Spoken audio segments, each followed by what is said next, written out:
Riempiamo lo stadio Brucoleri, questo lo slogan coniato dalla società Castrumi Favara in vista delle due prossime partite che i gialloblu giocheranno in casa e che sono importantissime ai fini del consolidamento della posizione in classifica per scongiurare lo spauracchio dei play-out. Domenica ospite al Brucoleri sarà la San Cataldese, rivale diretta per la salvezza, e a seguire il 6 aprile la nuova Igea Virtus. Due incontri che la società favarese vuole e deve assolutamente vincere e conquistare l'intera posta in palio.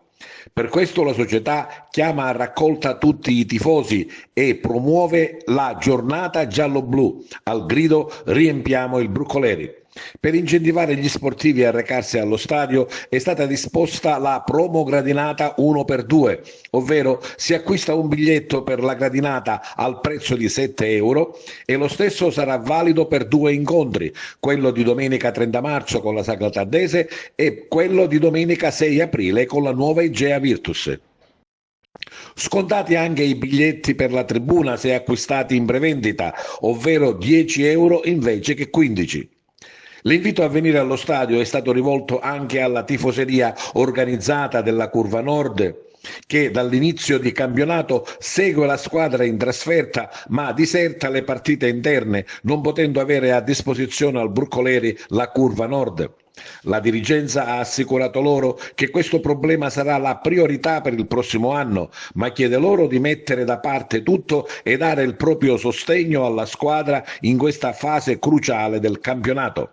Ma seguiamo le interviste ai due presidenti, Rino Castronovo e Salvatore Marrone, effettuate in sala stampa dal responsabile della comunicazione della Castrum Favara, il collega Giuseppe Episcopo. Noi come società ci aspettavamo un poco di più. Dopo 24 anni ritorna la Serie D a Favara e quindi dobbiamo essere sinceri. Noi in settimana abbiamo fatto una riunione, ho visto anche una società un poco triste per questo evento, perché pensavamo che Favara, sì, ci sono le persone, però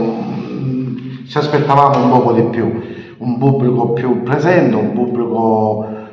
anzi, quando ci sono queste partite come il Pompei non bisogna, secondo me, io capisco che loro possono dire la sua, per carità di Dio, ma insultare i giocatori per una prestazione fatta male, secondo me non è buono per i giocatori. Quindi cerchiamo di essere tutti uniti, noi siamo tutti uniti, quindi ci vuole un pubblico più unito, venire più in massa, cercare di starci il più vicino possibile, perché veramente io devo ringraziare questa società dei sacrifici che fanno, e veramente ne fanno tanti, tanto è vero che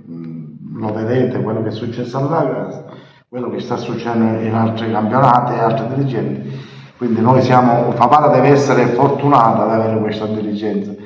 e tutte queste persone che fanno tutti questi sacrifici. Vediamo i tifosi, lo voglio fare nuovamente questo appello, di questa presa di posizione che hanno, giustamente, doverosa, della curva, che come promesso il prossimo anno sarà aperta, prima la curva e poi la squadra, però per un atto d'amore verso questi ragazzi che hanno dato il massimo delle loro capacità, hanno dato tutto.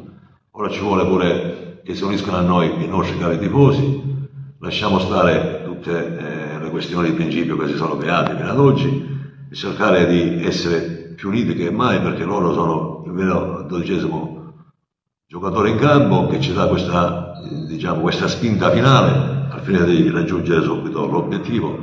e poi con serenità affrontiamo il prossimo campionato e loro a tifare dalla curva, che non ci sono dubbi, ribadisco per l'ennesima volta, non ci sono dubbi che questa società aprirà la curva per il settore locale dove ci saranno i nostri cari tifosi.